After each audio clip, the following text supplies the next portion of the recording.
Okay, guys, just want to come on here, um, get a little personal. I want to give my testimony. I guess you can't be a true witness unless you have a testimony to go along with it. And just to kind of help you guys, understand a different side of things. If you listen to my videos, at the end of my testimony, the life I'm living now will be a witness of all the things I speak about. And, some things are personal. I won't get into too much detail on certain things, but I do want to, be open. I've done the work. I am an open book. I've been cleansed, forgiven. I'm not ashamed. I walk unashamed. Everything I've been through was necessary. My walk to teach me.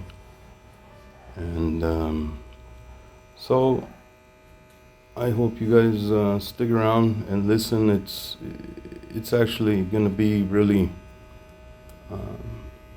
something to pay attention to, something new, something different. I don't hear people talk like this anywhere. So the end here of my testimony will be something special. My name's Jeremy Carter. I come from Illinois. Lived till I was 15, born and raised Illinois. And at 15 moved out to California, where I lived most of my years. I think over 18 years there. And typical teenager. At the age of 15, I was brought up country, in Illinois, I lived on the farm, and it was one house on the street called Sleepy Hollow Road, literally Sleepy Hollow Road, with only house for 2 miles in any direction, nobody. So to come from that lifestyle to California was a big change. Parents went through a divorce, separated. I went with my mother to California. Was no longer under my dad's hand. They were very religious, brought up in church a couple times a week, every week. But because he was the correction, the sternness, wasn't there anymore. Being in California, trying to fit in, just parents got divorced, a mess. Just everything was a mess in me. And my story probably relate to a lot of people, and some people may look at me and say, well, man. But I got involved in everything imaginable. I mean, everything. I was on the street. Didn't come home for weeks at a time. I did drugs, experimented with just about anything you can imagine. Never done anything like heroin or crack or nothing like that, but, partied, drank a lot. And I got thrown out of my house. I was living on the streets for quite a while. And that's where I had met my first wife. And their family kind of adopted me, took me in, guided me. Got my GED. And had a good job, worked at Time Warner Cable Company, and had 2 kids, and things fell apart immediately after getting married. Just a lot of different things, party and different stuff like that. And without giving too much detail, it was a bad time in my life. My marriage fell apart. We were separated. And just going through the motions in life. With no education, just a GED. I ended up going on to manage. I had 3 separate jobs, 6 years apiece in each.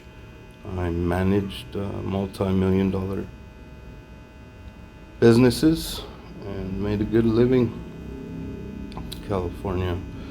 I started separating myself at a certain point. I think my early 30s. I became tired of that life, drinking, drugs, sleeping around, doing all that I wanted to do. So I kind of separated myself. And in my mind, I'd been through several relationships in between my early 20s and my 30s. And I didn't want nothing to do with relationships, marriage, nothing like that. I was not looking for any of that. I enjoyed being single and on my own. And I was managing a warehouse there in California. And that's where I met my wife today. We've been married 14 years. Her name is Jasmine. That day she came in, I had an experience. Okay, you gotta understand, from the time my parents were separated up until my 30s, I had nothing to do with religion and beliefs and nothing like that. I believed in God, but I didn't take it no further than that or give it no other thought. I'd never had a experience like this that I'm going to tell you. I remember she came in, she was staying there, and it was like I could see like an aura around her, a light. I mean, very bright light. And I heard something within myself and said, that will be your wife. She is here and been given to you. And the heck, I kind of shook it off. I was like, oh, is this what it means to have love at first sight? I don't know. She's very, very beautiful woman. I mean, it wasn't so much the attraction of her appearance that got me. It was the experience. What happened to me that sparked my interest. I remember telling one of my workers was standing next to me. I said, "You see that girl over there?" He said, "Yeah." I said, "That's gonna be my wife, man." And he just looked at me and laughed. See, he knew me for several years and knew that I liked to go out, liked to party, liked to, date around and things like that. And I had nothing to do with marriage. So for those words to come out of my mouth, he kind of laughed about it. Didn't make sense to him at all. But as time went on, I didn't approach her or nothing. She didn't approach me.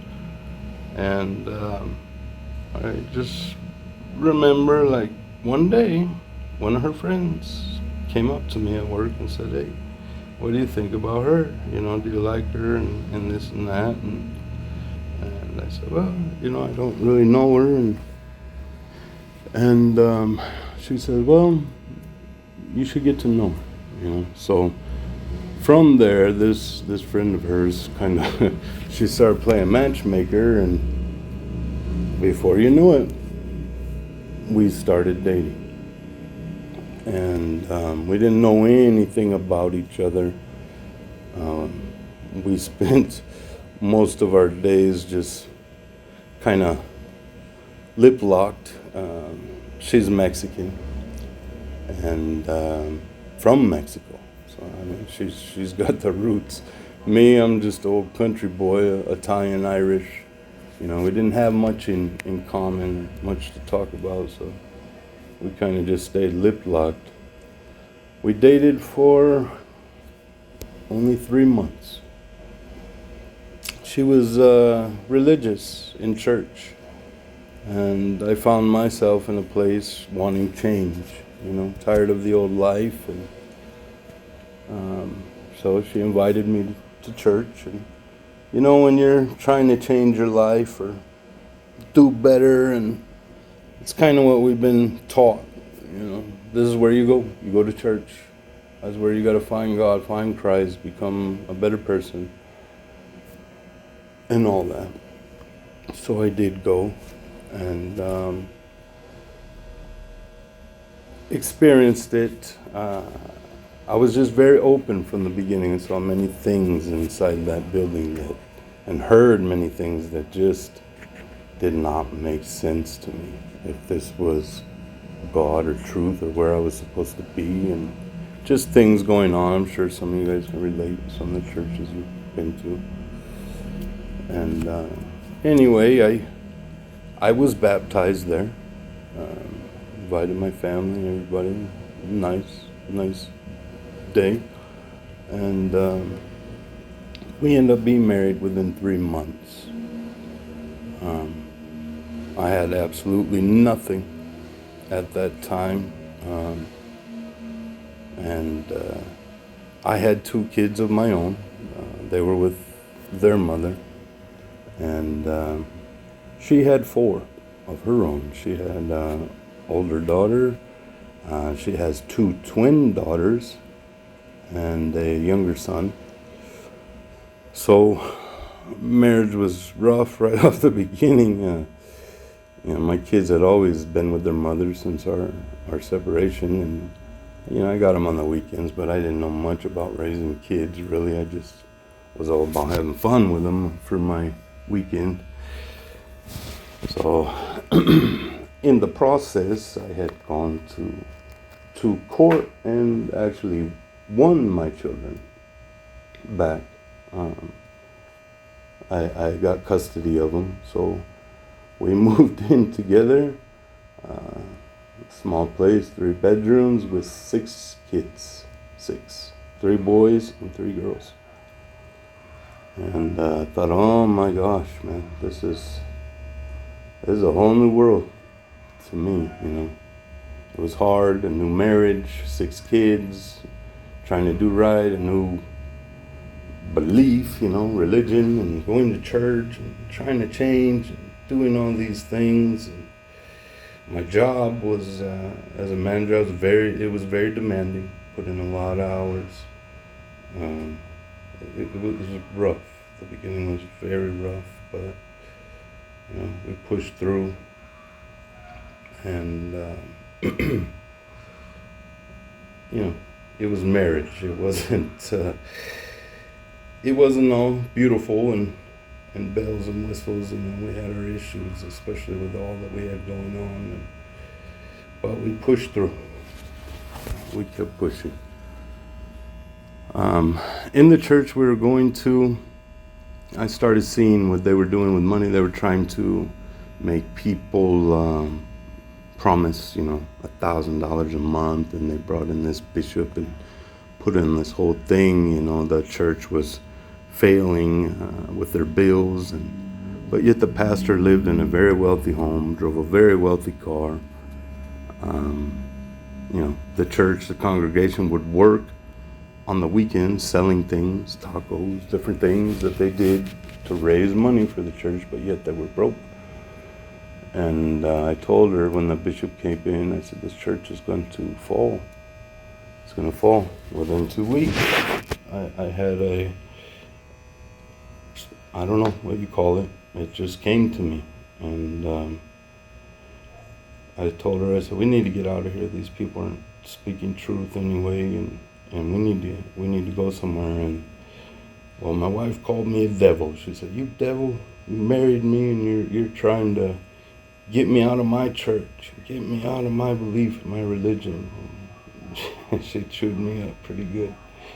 But that wasn't what I was doing. I just saw many things I disagreed with there. So, sure enough, 2 weeks later, the church closed the doors. And so we were left looking. We didn't know what to do. So what do? You go try to find another one.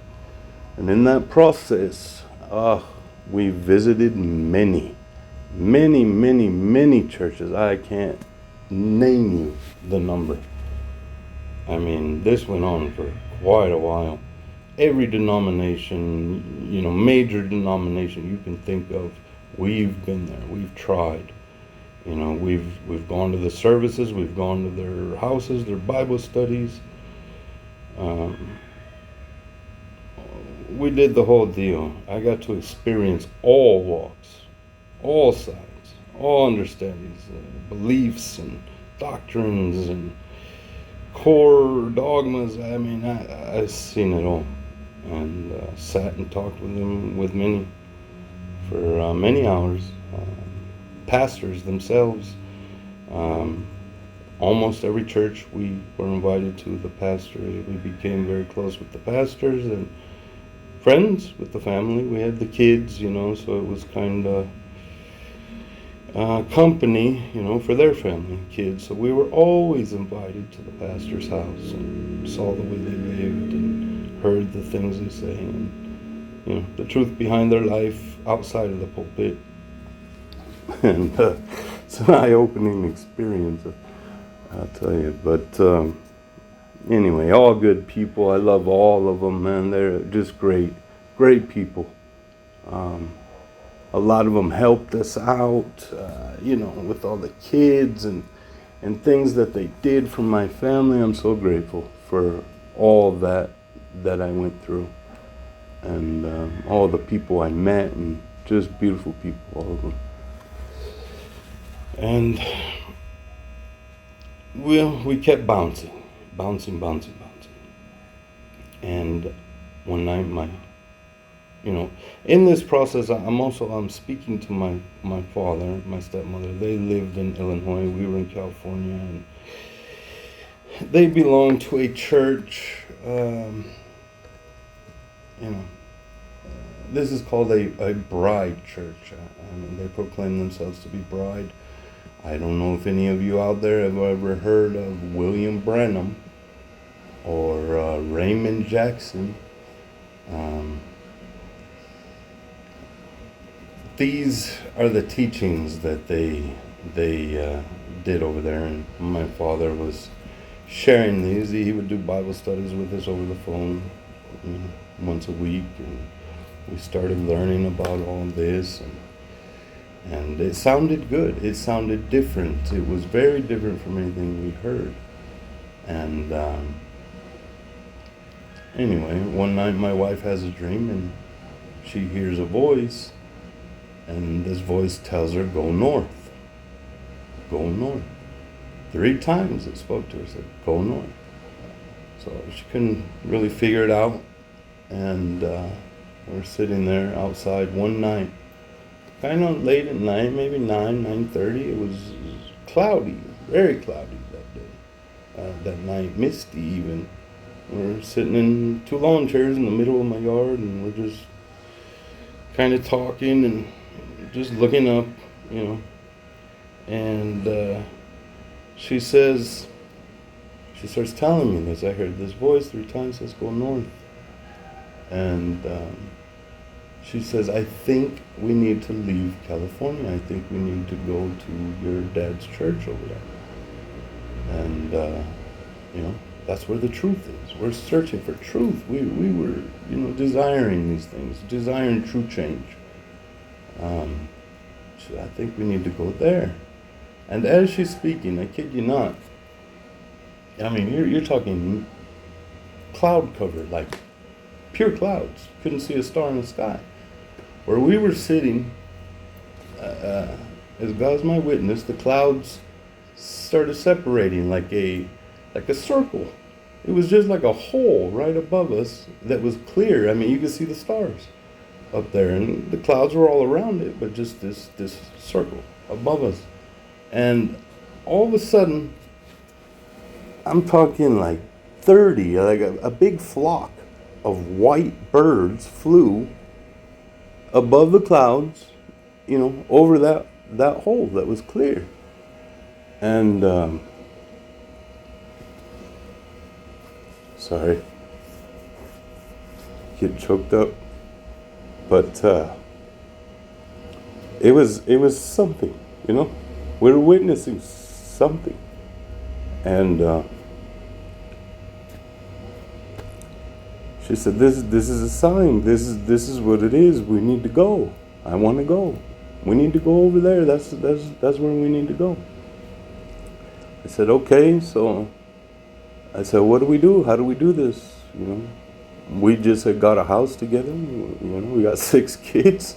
We're gonna have to go through court, through taking these kids out of state and doing all that we needed to do. This was gonna be a process. I had been at my job over 6 years, and she says, I don't care. Let's go now. Sell it all. And I looked at her and said, you serious? I'm serious. I said, okay, let's do it. So we did. We contacted our kids' parents, and the one, her side, for her son, and that they end up going to court. And this was a quick process. I mean, I'm talking, this guy, as soon as he found out, he filed paperwork, he ran out, got a lawyer. I mean, that day, they were in court within just a couple of days. So, I asked her, like, man, are you worried he's going to fight you to keep him, in California? He's got to give permission to take him out of state. He's young. I think he was 5 at the time, 5 or 6. And she says, I'm not worried. If it's his will, everything will work out. So they get in there and they go to, I forget the word, where they come together and they discuss, they try to work it out. A mediator with a lawyer, trying to work out the deal before they actually go before the judge. And so they're talking in there, and the lawyer that her ex hired, it was like he switched sides. It's his lawyer, he's paying him, but he turned to him and said, you need to stop what you're doing and allow her to go. She's willing to cut you a deal on the child support. She didn't want more. She was getting very little, very little. This guy's a truck driver. She could have got much more, much more. She settled for nothing. And she's not worried about money, not materialistic in any kind of way. And that lawyer said, you need to do this, So he's almost like he's working for her, and convinced this guy to sign the papers, allowing him to leave the state. They go before the judge, boom, it's final, it's done that day. Mine, we had a conversation, I got a notarized letter, we both signed it, and that was it. I was done with mine. From the time we said we were going to leave, we said sell it all, you're talking the same week. That week, within 7 days, we both had permission to take our kids out of state. I put an ad, I forget what that was, my Craigslist or something, I don't know, my daughter helped me post. We were just going to have an open house sale. I was selling one of my vehicles. I was just going to take one. We were driving, couldn't drive to Illinois. Had a big SUV to fit everybody, and the other vehicle we were going to sell. And I take that back. I'm sorry. I had one vehicle. It was an SUV, a Lincoln Navigator, and it had major problems. I mean, this thing was bad. Leaking oil like no other, the suspension, you know, like a boat, every bump you hit, squeaking, and it had a lot of issues. You know, engine lights on. I just couldn't afford it at the time with all I had going on. And my daughter that day, you're talking about 3 days, 4 days after us saying we're leaving, I had her help me post everything that day online. Within 30 minutes of posting that, we posted open house, everything for sale, and we posted my vehicle. And I just said, you know, make me an offer. You know, no prices on anything. Make me an offer. Everything's got to go. Sell it all. You know, we're not worried about the money. God will provide. Within 30 minutes of me posting, a man only 2 miles away calls me. He says, is your vehicle still there? Is it still available? I said, yeah, I just posted it. He says, don't give it to nobody. I want it. I'm on my way. I said, well, you know, maybe you need to test drive that thing, because, you know, I'm honest. I'm not going to hide. You know, I'm not going to lie about anything. I said, there's issues, man. There's, you know, it's got a bad oil leak, bad suspension, shocks. I mean, it needs brakes, everything. Engine lights on. He says, I don't care. I'm a mechanic. I resell cars, refurbish. I want it. The year of it and the way it looked, the body on it was perfect. He liked it. He was there within 15 minutes. He gave me $4,000 cash for that car. It wasn't worth, I think I only paid $3,000 for it. Wasn't worth even that. Gone. People started showing up to the house. We sold everything but our personal belongings that we were taking with us within 24 hours. Everything was gone. All I had was a very small U-Haul little trailer that you tow behind your car. That's all we had left. So we packed that up, packed the kids, you know, gave my job notice, and I'm leaving. She gave her, you know, the same notice. We only gave a week, you know, it wasn't much, but you know, we were close with them. So here we are, driving from California to Illinois, 6 kids, a dog, 2 birds, a rabbit, and on our way. It was a long trip, you know, cramped, tight. And anyway, we got there. We first went to my father's house, and he just had a small apartment. We knew we weren't going to be able to stay there long. And my wife's, you know, we just kind of just put our faith in God. We didn't know what we were doing. I had no job lined up, no, you know, no money other than what we sold, the house and the car. You know, that money was in my pocket, which, you know, wasn't a lot, but that's what we had. Nothing. No place to go, no place to stay, no jobs, no income, nothing, with 6 kids. Didn't know what we were going to do. My dad helped us out there for, I think, 2 weeks. He gave us a place to stay, and we helped pay for the rent and our own food and everything. We weren't a burden. And my wife has a sister that lives in Illinois. And she had a conversation with her sister. Her sister says, wow, we have apartment. We have an apartment complex, kind of like it's like a house, a duplex kind of. They turned into apartments, 2 units. She said, this guy that's renting, he's been renting here for years. He just up and left. He left, you know, a couple months ago. He hasn't called. We don't know. He left everything in the house. He just left. So you can have that apartment. You can come stay. Don't worry about rent. Don't worry about nothing. And we have an extra vehicle here for you if you guys need it. Okay.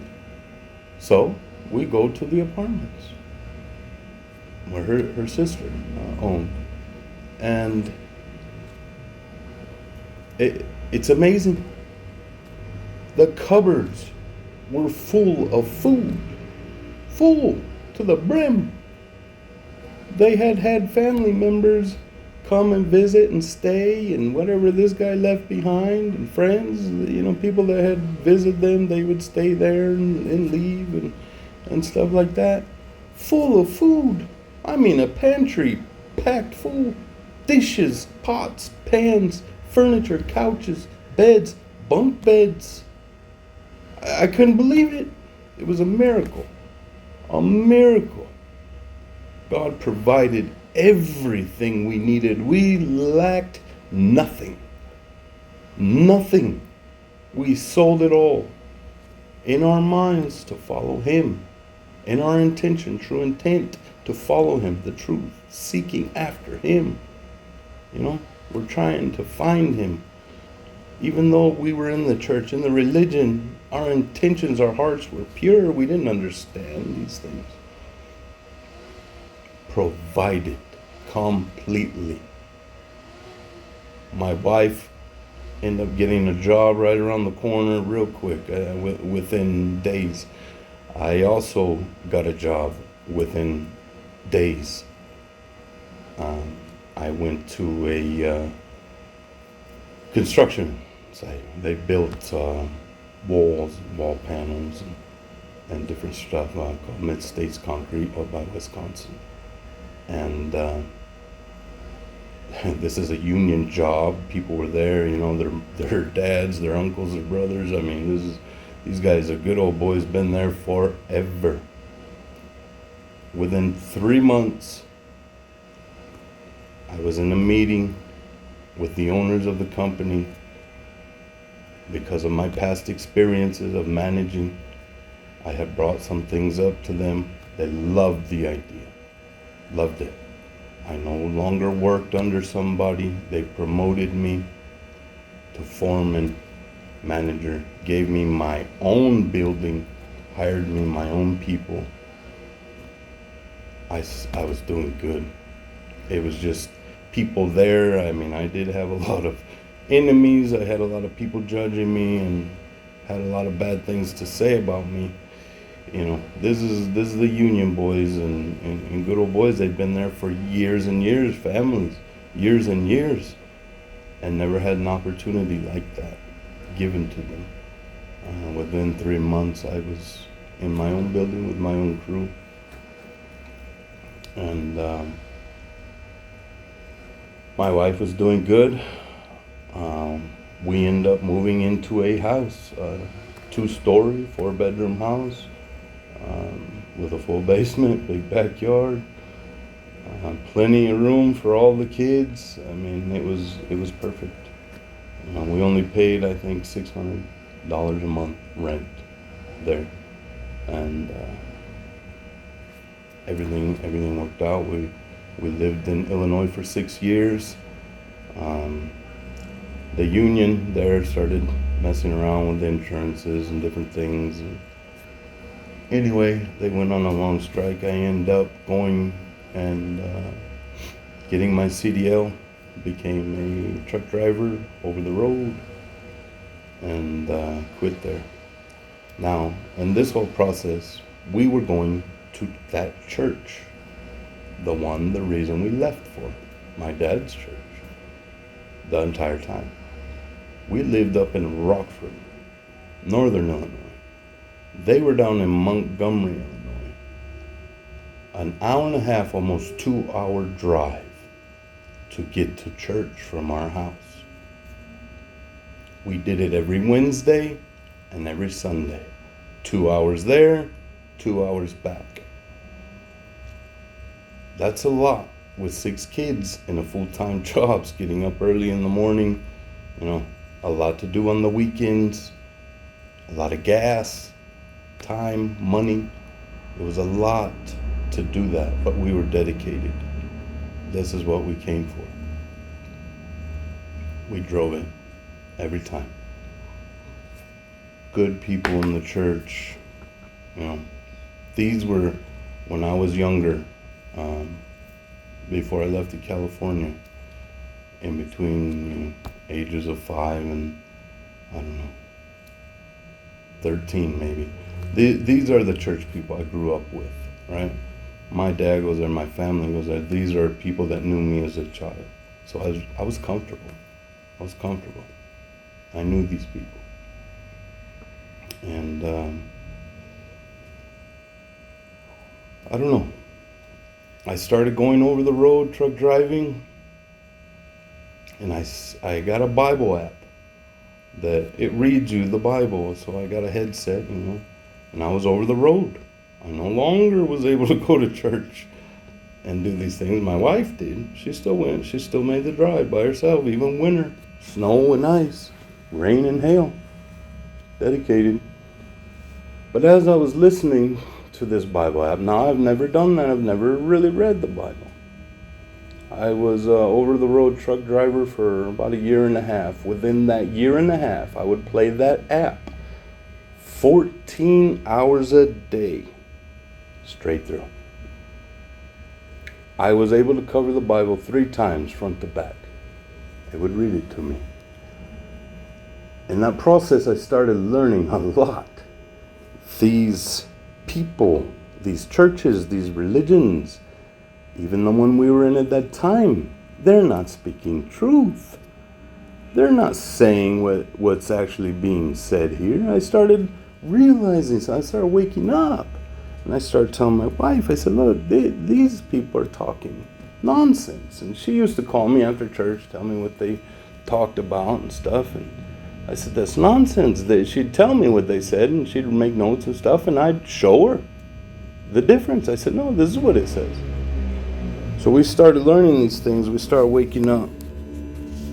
And me being over the road, they didn't like that. The church didn't like that. I wasn't going to church. And they approached my wife about it.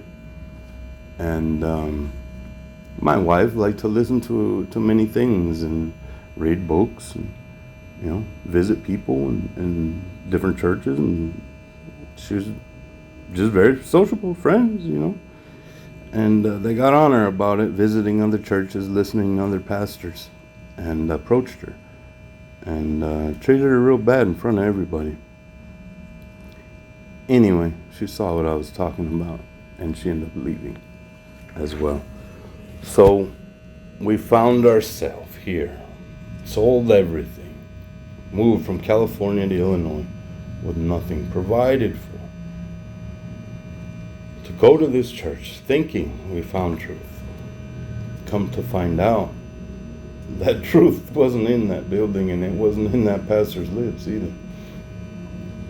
And we're confused. We don't know what to do, what to think, what to believe. So we just decide, well, let's just do our own thing here at home. We'll just study and read. We'll talk about it, right? It says we're 2 or 3 are gathered in my name. There I am in the midst. So we became our own little church. We shared, we learned, we put ourselves in His hands completely. We no longer went to churches. We started waking up, we started realizing things. We said, Lord God, you teach us the truth. You teach us. You're our teacher. You do it. We put everything into Him, and He did. Oh, did He teach us? Oh, did we learn all the things that came, the understanding, the revelations. We tried sharing with people. Oh no, we became devils in their eyes.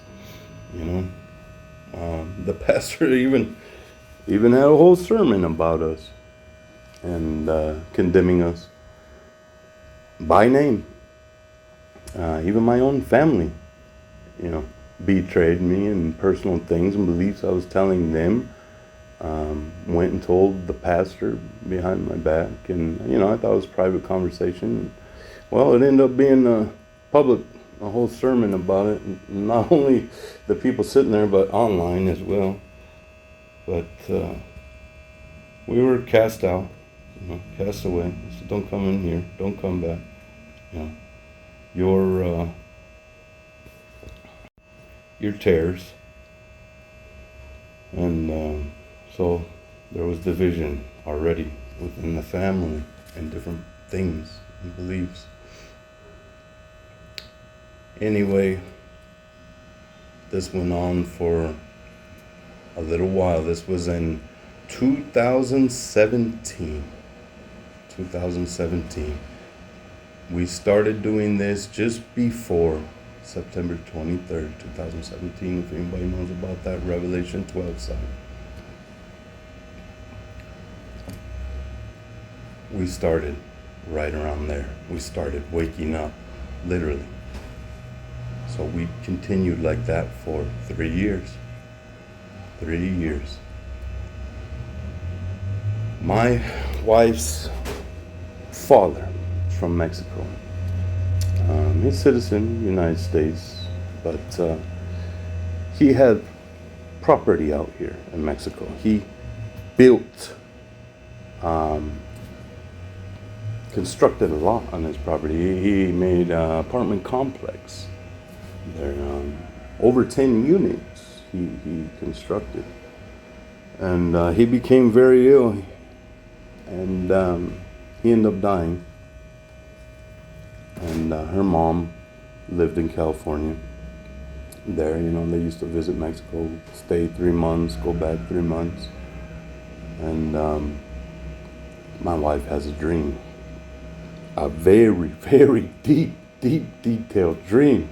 I mean, it was amazing. And basically this dream is, it's time to go. And he's going to make a way.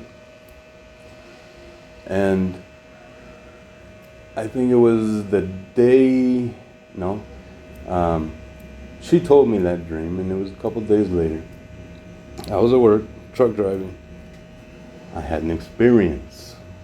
This is my second experience in life. I was driving a semi, 80,000 pounds on my back down the highway, and something came over me so strong, a voice within my head. It sounded like my voice. But it shook me so bad, it brought me to tears. It was speaking to me. I had to pull off the road. I couldn't do it. I couldn't even see.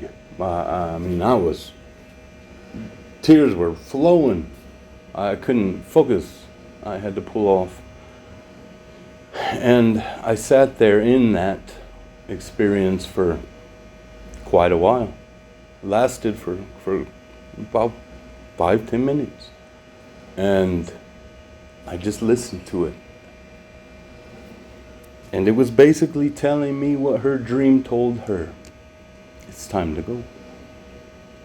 Don't fear. Everything will be provided for you. Follow me. Sell it all and follow me is what that voice said. And I just remember, sorry, get a little emotional. I just remember being overwhelmed with this feeling, and I knew it was him. I remember asking him, don't leave. Don't leave. Stay here with me. This feeling that's on me, don't leave. Stay like this. I want to feel like this forever. I did not want that feeling to go away. It was so beautiful. I can't explain it. It was the most beautiful thing I've ever felt in my life. I didn't want it to go. But eventually the voice quieted and I calmed down. Got myself together, back to work. Came home that night, I told my wife what happened.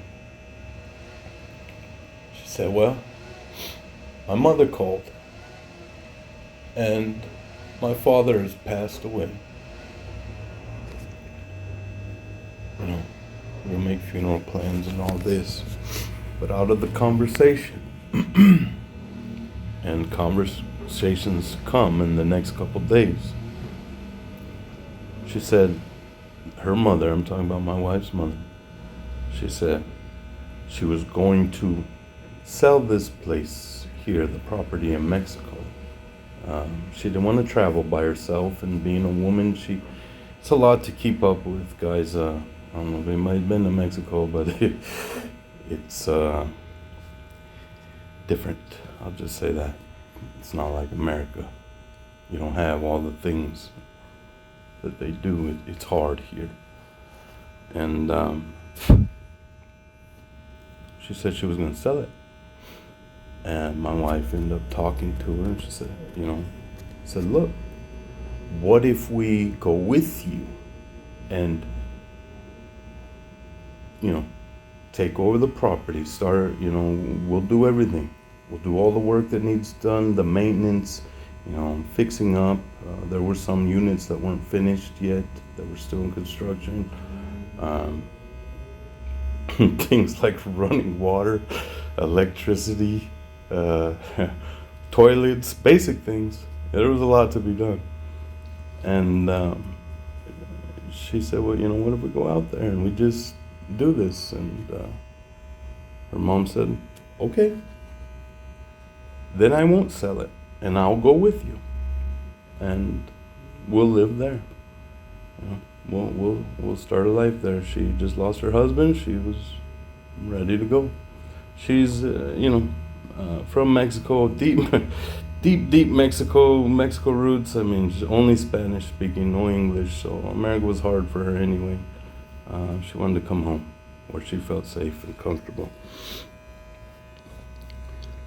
And so she got off the phone, we've talked, and here we go again. Sell it all. Sell it all and let's go. Now, by this time, her kids were old enough now, except for the one son. They had already moved on, relationships. My two boys, they moved on. They went back to California. All we had was her son. He was 13 at the time, and now it's got to go back to court. You're not taking a minor out of state. You're taking him out of the country, right? Well, she didn't even give it a second thought, like it was nothing. And her ex, I don't have nothing bad to say about him. Just a characteristic about him is he was very smart, very bright, hardworking, and he knew his stuff. He made sure, like, he was pretty strict with things, to the book, by the book, legally, and it had to be right. So he was a stickler when it came to things. And she contacted him. It was just as simple as getting a notarization letter. They didn't even have to go. They turned it into the court, and that was it. Took them nothing, no time at all. So, just like before, by the time we agreed and said we're going to sell it all again, but this time we're not following a religion. We're following that voice that was within us. That experience I had, that voice, her dream within her. We were following that truth that was waking us up after 2017. It started dealing with us, dwelling with us. I mean, it was very overwhelming. It was hard to go through, because all the indoctrination you had to get out of your head and over and put away, and in the process losing friends and family over it because they completely disagreed. It was a rough time. We were just following our hearts, following Christ, giving it all up. We didn't care. Money, we didn't care. We have no worry for those things and materialistic things. And I'm not saying that we didn't live good. We did. I was a over-the-road truck driver making very good money. My wife was 2 jobs. She was a secretary of a very big dairy farm, and she also got her CDL. She was a bus driver. We were more than good, you know. And guys, when I'm telling you stuff from this point forward, I'm not lifting myself up as anything. I'm just giving you my testimony, my witness, what we went through. We said we're going to sell it all. God has provided a place for us. He's asking us to follow Him, to let it all go and follow Him. And we did. I said, okay. I put a sign, and I'm talking a cardboard sign. A cardboard sign. I ripped off a side of a box. I put open house on it. Now you gotta understand, this is during COVID, 2019, 2020. We left in November 2020 to come to Mexico. And all I did was write with a magic marker, open house, and I duct taped that thing to a stick that fell off the tree in my front yard, and I stuck it in the ground. I didn't put no ads. I didn't put nothing online. I put nothing. I had 2 vehicles. I had a full house, 2-story, 4 bedrooms. Every room, every nook and cranny was filled. We had just paid off everything in there. We upgraded, brand new furniture. I'm talking brand new. Bedroom sets, brand new living room, brand new kitchen, refrigerator. Everything was practically brand new. And everything was paid for in full. Just finished my last payment, I think a month before. I'm paying off all my credit. At that point, I owed no man nothing. I was completely free. My credit score and my wife's were at 805. We were doing great. Put that sign up. COVID. We're thinking, man, nobody's coming out here, you know. People aren't even working at this time, you know. They probably ain't even got money. I put that sign out, I believe it was 8 o'clock in the morning. By 6 o'clock that night, as God is my witness, as I speak to you in truth, everything was sold. And when I say everything, I mean everything. People started coming from everywhere, even out of state, different cities, everywhere. They took everything, the pictures off my walls, and believe me in truth when I say even the nails they took with them. The decorations, the brand new furniture, everything. I had kayaks, I had bicycles, you can imagine, my house was full. Every room was full, my basement was full, my attic was full. 2 vehicles. I only sold one because I was taking one with me, just like that day, even my vehicle was gone. The people said, what's the prices? You don't have prices on nothing. I said, whatever is in your heart, be fair and true with me. Whatever is in your heart, whatever God puts in your heart, that's what you give.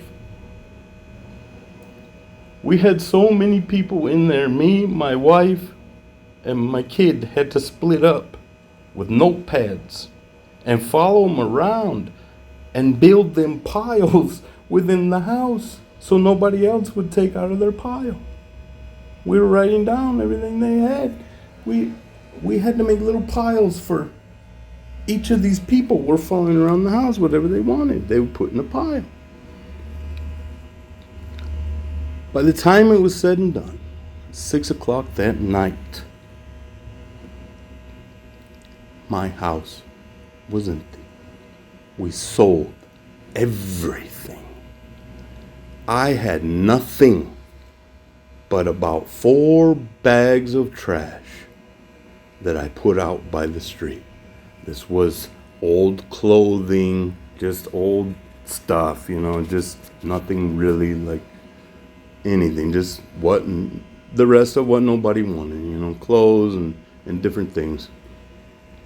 Nothing really big or important. I woke up the next morning.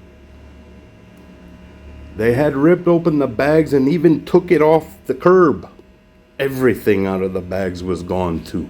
By the time the trash man showed up at 10 o'clock that morning to pick up the trash, there was nothing left for him to even pick up. Gone. We took our money. We drove to California, back to meet her mom. Her daughter, her oldest daughter, was pregnant. She was going to be giving birth any day. We didn't want to miss that, so we got. I can't explain to you how it worked out. To be sold, everything, and then the timing of us driving, me, my wife, and our son, to California. Her daughter's calling anytime. The day we got there, she went into labor. So my wife got to see her first grandchild being born. We stayed there, I think about a month, got her mom situated, and just visited. I got a brother and sister in California, and we just visited. She visited all her family. We just kind of hung out. We did everything. We went everywhere, mountains, beach, Grand Canyon, Utah. We traveled around that month, just enjoying life, waiting for her mom to sell her house and be situated so she could leave. And she did. It took about a month. On my birthday, November 3rd, 2020, we got on a plane with nothing but backpacks. Whatever we fit in that backpack, I didn't even have luggage, not even a suitcase.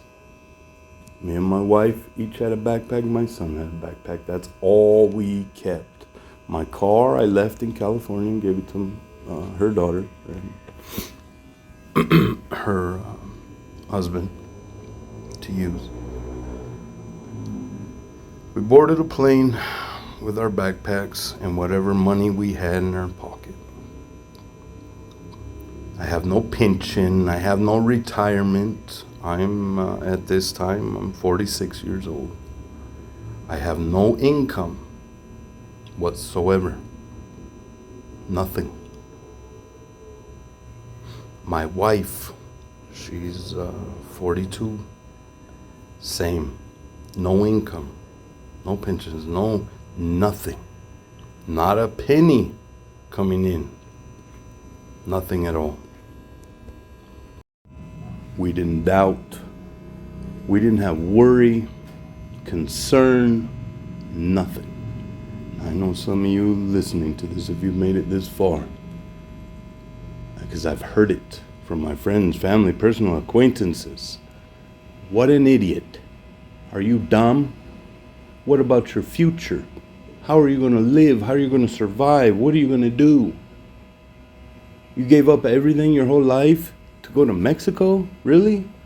There's no opportunity there. All the things I heard, I can go on for hours. They were the ones doubting. God had given us peace. I can't explain it to you. I cannot explain the feeling that both me and my wife had. Peace.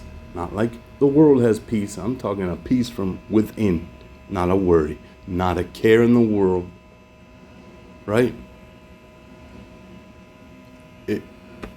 He provided everything. We got down here, you're talking a pretty good sized property here. Built, constructed for apartments. There was a lot of work that needed to be done. It was pretty rough looking. So, don't any of you think that because I don't work a job that I'm lazy. Believe you me, I work. I work for myself. I work for my family. I work for God. I work for no man. We started construction. We took our money, what we had, and invested here in this complex. And the process, her mom, a couple years later, ended up remarrying to a man named Noah. And he is very different looking, I would say. A short man, very white, woolly hair, blue eyes, very pale in color. You wouldn't think he was Mexican. Not at all. He sticks out. Very different looking man. His name is Noah. He had knowledge of construction here, concrete, tile. He helped me. We had several come and help us. In the process of our construction, we ran into an old man one day who had property over 3 acres. He said, "You guys can use that land anytime you want. I'm just an old man, I don't use it anymore. You can do whatever you want with it." We end up planting a field. 3 acres by hand, a hoe, and a pickaxe is all we had. That's it, by hand. In a canyon with no roads to get there. We had to walk and carry in everything we used and carry out everything that grew. We used no fertilizer, we used no chemicals, we used nothing. And the land was on a hill. So the property was sloped. I have videos in here if you want to go check it out. It's probably one of the first ones I did. It says free land, God provides for food. And we ended up planting. We were given the land, we were given the seeds, everything. We did what they call 3 sisters. We did corn, bean pole, and a squash all in the same hole. Now we did the whole field like this, My first time doing anything like that, planting, and especially the terrain like that. It was rocks, pure rocks, big rocks. Nobody would believe that anything would ever grow there. I mean, it was rough looking. Oh, but it grew. There was no water. We had no access to water. We had to depend on rain. So in Mexico, it only rains 3 months out of the year, starting maybe June, around there. So that's when we decided to plant. That year it rained and rained and rained. And it grew. There was a farmer next to us that had his crop, and he did the whole thing with the weed killer and all that. My corn outgrew his corn, by over 3 feet. I had 3 and 4 ears on my stalks. My beans, my corn stalks were, I kid you not, over 10 feet high. I kid you not. Got pictures of it. The beans climbed the whole thing. The squash sprouted out everywhere. I mean, it looked like a bomb went off when all that came out. I probably would have did a little different about them beans, because, man, when it came time to harvest all that, we're harvesting by hand. 1 stalk at a time, and carrying it out on bags and baskets on our back, carrying it out of that canyon to the road. And you couldn't even get to it. It was so thick. I mean, the beans just grew like walls. It was just so thick, you can't even imagine. We used no fertilizer. They were telling us, nothing's gonna grow. You gotta spray that stuff. You gotta do all this. We put nothing. We trusted in God. We spent no money on that, not at all. And it outgrew everybody around us. A spectacle. They were coming to look. They figured I was a white boy from the country, Illinois, corn, that's what they do out there. I've never planted a field in my life, ever, especially by hand with a hoe and a pickaxe.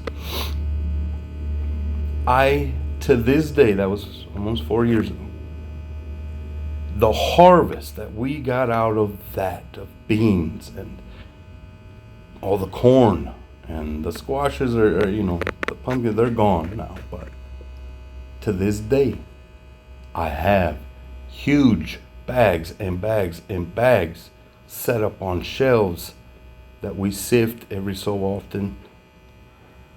And my corn is not rotten. My beans are not rotten. They look as fresh as the day we harvested them. I kid you not, as God is my witness. I have more food than I can ever possibly imagine. Now, you may think just beans and corn, but you forget we're in Mexico. That's the staple food here and what's made out of it. We constructed, we built, we did our field. After that, renters started coming. Renters. We put a word out, we're done. We invested in solar. I have off-grid solar panels with off-grid units run off batteries and inverters for the nighttime. I have solar water heaters. Never pay for electricity. I never pay for gas to heat water, hot showers, things like that. We redid everything. Everything's solar. I have no bills. The water here is one bill. It comes with your property tax at the beginning of every year. And in pesos, well, American money, for my water, unlimited water, for a year. And property tax is an American $75 a year. That's it. That's all we pay. On the property, I have huge wells, underground wells. Over 10,000 gallons. I have 3 separate ones. I have tanks on tops of the buildings. They're called rotoplas. I have over, 40,000 gallons of water on this property at all times. Never-ending supply that doesn't cost anything. Doesn't matter how much water you use here. They don't do it like America. No matter how much water you use, your bill is always the same. It's one price all year round.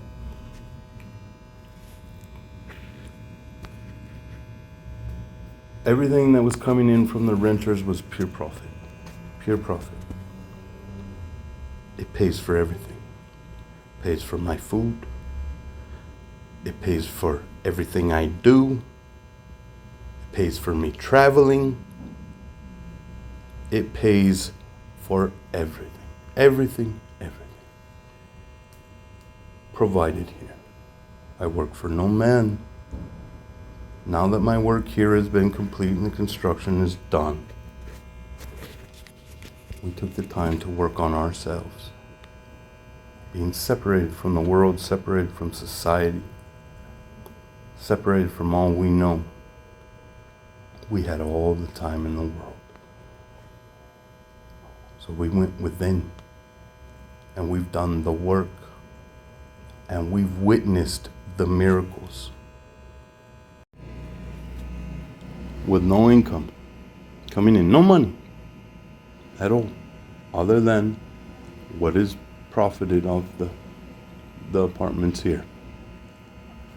which is more than enough. More than enough. And we are the cheapest around. Our price is below everybody. I mean, dirt cheap. If you must know, for a 2-bedroom apartment, free electricity and free water, $50 a month is what they pay. That's it. We've now opened up some of our apartments. We help people in need, families in need. We give them place to stay. We furnish their apartments with beds and blankets and clothes and all that we can do to help them.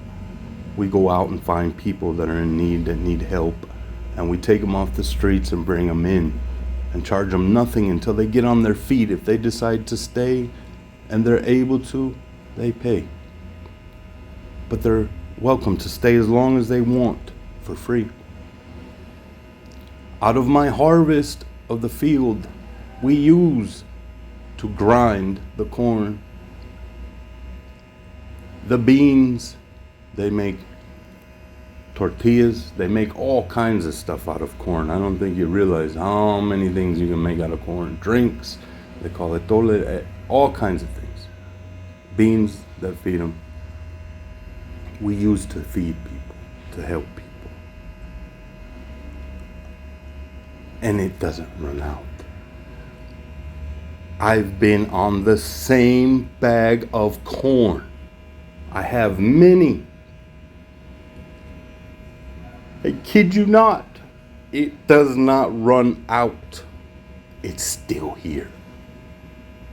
The same bag every time we dip in, every time we take to eat or to feed, is still here.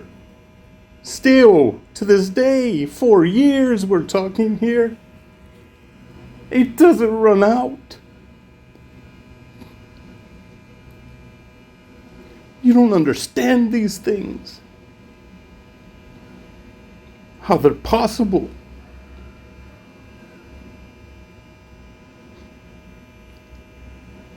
We have done more not working and leaving that world behind than ever. I have traveled all of Mexico. We have gone both coasts, east and west coast. I've gone all the way from Veracruz. We took the beaches all the way down. All the way down. Akbal, Yucatan, Quintana Roo, Cancun, Tulum, Belize. We've done it all.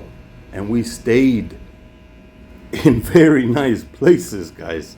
I mean, we went, I need to back up a little bit here. We needed a vehicle. Okay? So, we purchased this vehicle on my credit card, right? From Nissan dealership out here. Not a brand new car, but very nice. Nicer than we've had. Best car we've ever had, to be honest. I purchased this thing on a credit card, American credit card, Chase Bank. Chase. It was about 11,000. Came out to 222,000 pesos for this car. And American was 11,000. So we do the deal. We use the credit card. We slide it. Something's wrong with the machine. It didn't go through. It didn't take. They said, well, slide it again. We slid it again. It's not taking. So they used a different scanner thing where you put your card in. That one took. Okay. Deal's done. Take the car home. Well, they double charged my card 3 times. 11,000 times 3. And with my credit and the kind of account that I had and credit that I had and all that, well, the bank approved every one. They approved every single one. Went over my limit. My limit was, I think, 12,000 on that car. They approved it 3 times over. Or 2 times, I'm sorry, 2 times over. Doubled. So now it's like, oh my gosh, we're calling the bank, we're calling Nissan, we're doing that. Like, man, this is bad.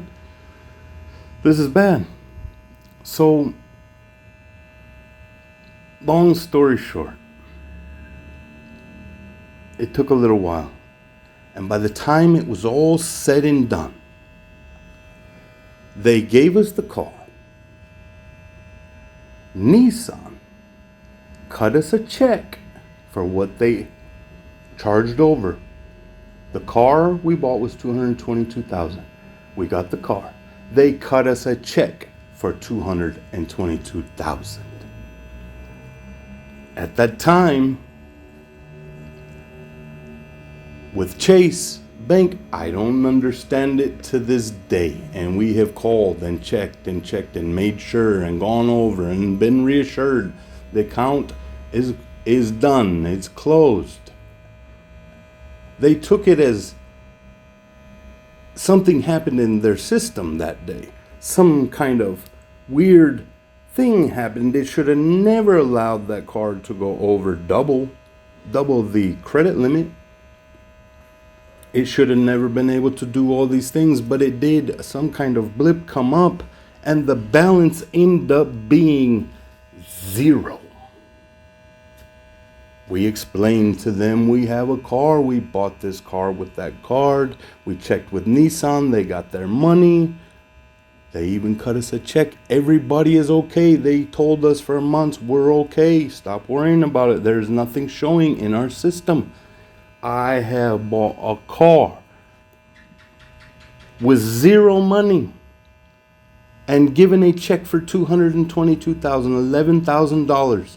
They gave me a car and $11,000 to go with it for free. No payment, 0 in their system. As God is my witness to these things. We took that car, we had it 3 days, and we said, let's go. We've been working hard, construction, field, everything we did. Let's go. We traveled for 2 months straight. We didn't come home. We did not come home. We had never been on a vacation ever, me or my wife, ever, not once in our lifetime. Here we are with no jobs, living on the air, God's blessings, His miracles. No worries, no doubt, no fear. We took us a vacation, 2 months straight. We stayed in the finest hotels that money can buy. Mexico is cheap. If you're here and without all the traveling expenses that you have to do from America, Mexico is cheap. I was staying in suites for a week at a time on the beachfront property, from Veracruz all the way down. Tabasco, Champaton, Akbol, Yucatan. Akbol, my friends, I'm telling you, if you ever get a chance to go to Akbol and Champaton, it is paradise. Absolute paradise. We had a beach to ourselves there. And a beautiful beach, like things you see in movies. Not a single person in sight. We had it all to ourselves. Check that place out. Anyway, we did it. Cancun, we did everything. I mean, we lived like we never lived before. We experienced so many things. Sightseeing, the pyramids, bungee jumping, zip lining, jet skis, parasailing, everything you can imagine we did. We enjoyed it to the fullest. To the fullest. We traveled all the way around the Yucatan Peninsula, Cancun, Quintana Roo, Tulum, went all the way down by Belize. Then from there, from Belize, we cut through and went to the other side, the west side. We started there in Acapulco. We stayed there, and then we went south. We went to Oaxaca. And I'm talking like, guys, we're just driving. We would drive until, a couple hours a day only. We would stay on the beach every night. Every night was a beach on the sand hotel. On the sand hotel. I mean on the sand. You wake up and walk out you're on the sand. And we stayed like that all the way around 2 months straight. 2 months straight. I never stayed inland. I stayed on that coast. Except for a couple nights when we were cutting across to the other side. All the way down through Oaxaca, visiting different places, different beaches, doing different things. Then we turned around and went back north. We went back to Acapulco for a couple days and then continued north. We went up through Zihuatanejo, Ixtapa, all the way up. We kept going. The most beautiful places I've ever experienced or seen in my life. The most beautiful water that glowed. Glows. I swam with sea turtles and dolphins right next to me in the same wave that's crashing. I did things I've never experienced or seen in my entire life. We didn't want to come home, and almost didn't, but we did. We came back, and as we're gone, the renters, the money is still coming in.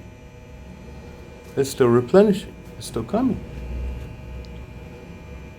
We travel back and forth to America twice a year, and we stay months at a time. I do more now without a job.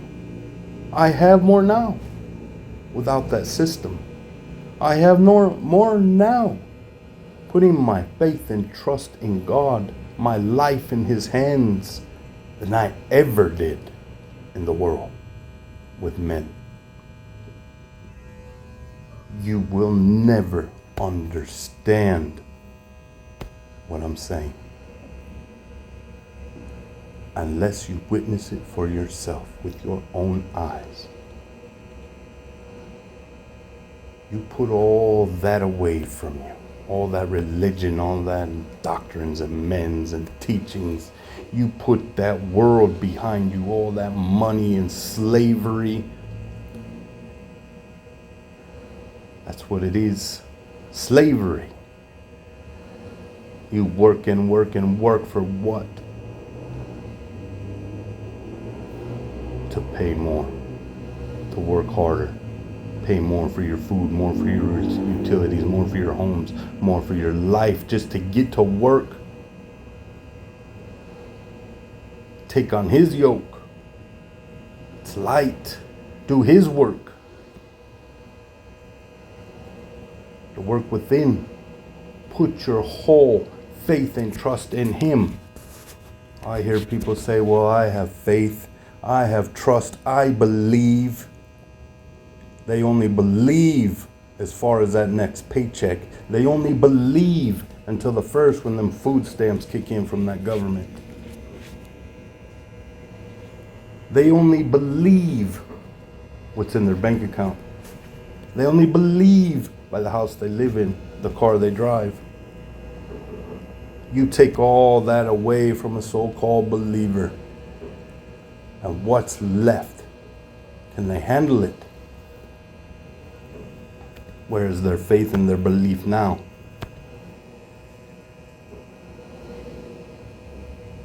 If you're going to truly follow Christ, follow Him. Sell it all and follow me. I've had to leave friends and family behind. they don't understand these things. I will not love them more than him. I put him first always. Before my own children, before my own wife, before my own life. I put him first. And you may say to yourself, listening to all this, well, I just don't believe that we need to do that. I don't think we need to just quit our jobs and go somewhere. We don't need to leave. We don't need to do these things. God wants us to prosper. God wants, money in our bank accounts and nice cars and houses and all these things. He wants us to prosper. Not in this lifetime, my friends. It's the end of this age. You will prosper in the next life, the age to come. You will prosper when Christ is in you. He will provide all things. Take no worry for food or clothing. Life is worth more than that. Even the sparrows, you have more worth, yet they all have nests and homes. Foxes have holes. Take no worry for where you live, what you eat.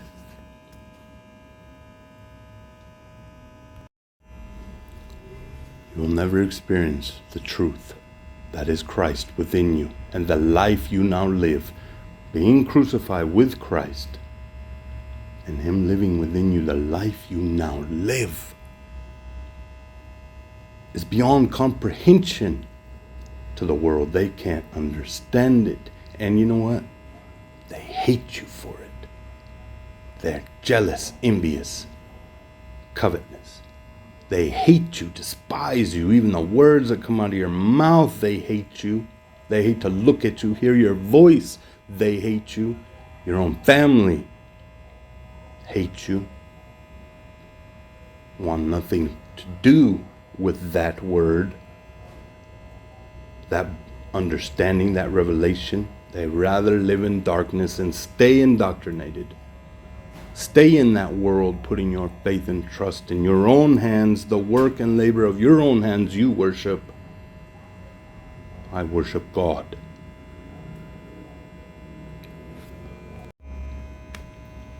People here know we help people, and we got a lot of family members down here.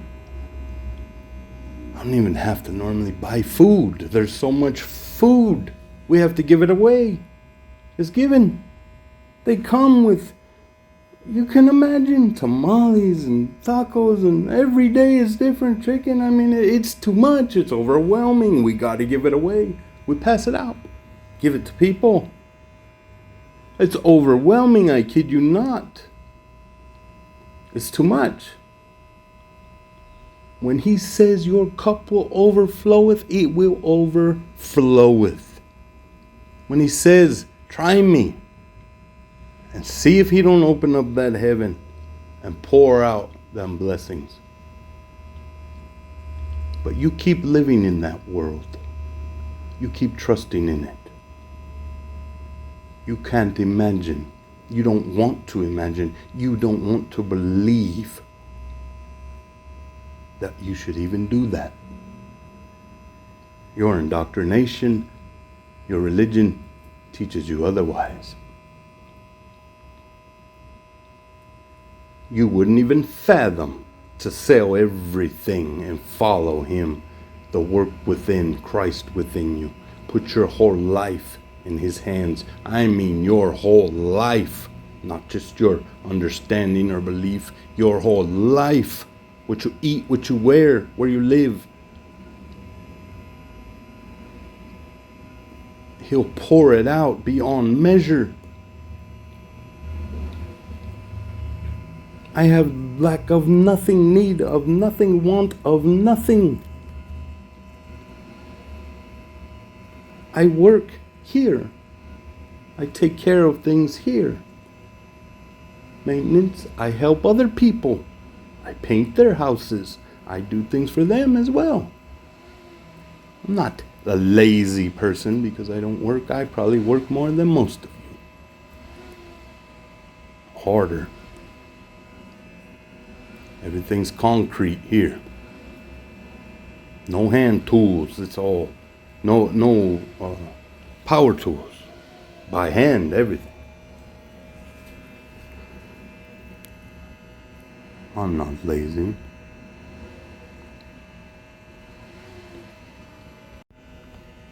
You have to bear up that cross. Lay it all down, your whole life. I mean, all of it. You cannot love brother, son, father, mother, your job, your car, your house, your career, your paycheck, your wife, your church, your pastor. None of it more than him. Lay it all down, bear that cross, and follow him wherever he takes you. Wherever he leads you and guides you. You don't question. You just go. What I have today, I wouldn't think 2 seconds to leave it all behind and move on again. I've done it twice already. It is nothing to me. Materialistic things are nothing. I'll walk out with the clothes on my back and my faith and trust in him. My faith has been given to me by God. It is not of my own. It comes from him free, a gift of God, not of my human belief. Who of you today can be a true witness of him? Who could lay it all down? Who could step away from their entire life, friends, family, everything you own, your jobs, your careers, your money, everything? Who could do it? Do you doubt? Do you think it's not possible? Do you think he wouldn't do it for you? I'm not special. I'm nobody. I'm worse than all of you. You don't think he'll do it for you? He will. He promised you. Try him. You say you believe. You say you trust. You say you have faith. You say all these things, but your actions say otherwise.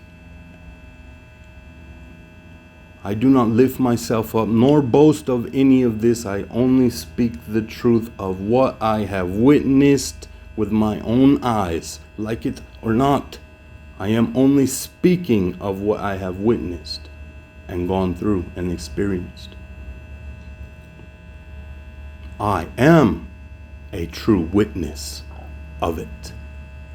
The bearing of the cross. Do that work within. Lay it down. Let it all go. You're in the world, but you will not be part of it no longer. He will take it out of you. I have no want nor need, nor would I ever return. I don't worry about my retirement. I don't worry about money. I don't even think about it. I couldn't even tell you what I got. If I had $1, I don't care. It means nothing to me. I do not count on it or count it. It sits until it's needed. We give to all that we come across that are in need. We help all that are put in our path. We lift up, we encourage, we love, we forgive, we do not judge. We take into our houses, clothe them, feed them, take care of them when they're sick, visit them when they're in prison. We do all these things daily. We share our testimony because nobody wants to hear this preaching. Nobody can accept it. They'll disagree with it. They don't understand it. So we share our testimony, our witness. Our life is a witness of it. A living witness today, all that know me, all that personally know me, can witness these things in truth that I speak. They are no lie. My life is a living witness.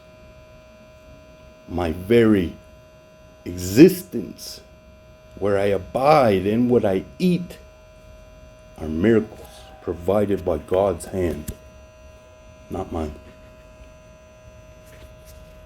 He has taken me to a place that He has provided for me there to nourish me through these times.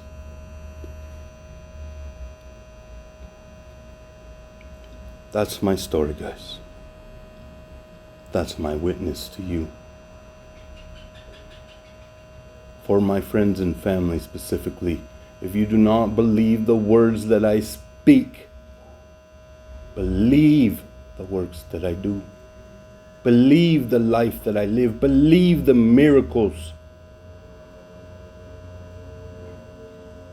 that you know, you've seen, you've witnessed in my life. Believe all these things. Ask for Christ within you. Seek His face there. Bear that cross up. Deny yourself. Deny it all. Your whole existence. Deny it. Your money, your jobs, your religions, your beliefs. Deny it all. Put your whole life in His hands and watch what happens. Do not doubt. Do not fear. Don't even worry. He will give you peace as you go through that process, and you will not worry. You will not stress. You will not want. You will not lack. You will not need. You just have to choose. Choose Him. Follow Him. Trust in Him, guys. I love everybody. Sorry, that was a long life story there. And just tried to give you the bigger picture, understanding towards the end what it means to be a witness, a true witness, a living witness, a speaking witness. There's only one message, one gospel, one truth, the preaching of the cross. Be crucified with Christ for the forgiveness of sins. Be baptized and resurrected with Him within you. Put your faith, trust, and life, your mind, your heart, your soul in His hands, and watch what He does with it. Experience life on the other side. Heaven within. I have no doubts, no pains, no worries. I have no fears. I have no needs. He nourishes me daily. Love everybody. You guys take care. Think about what I said at the end. Think about it. Get all that out of your head, what you've been taught and told, those doubts. And step out on faith. Take care, guys.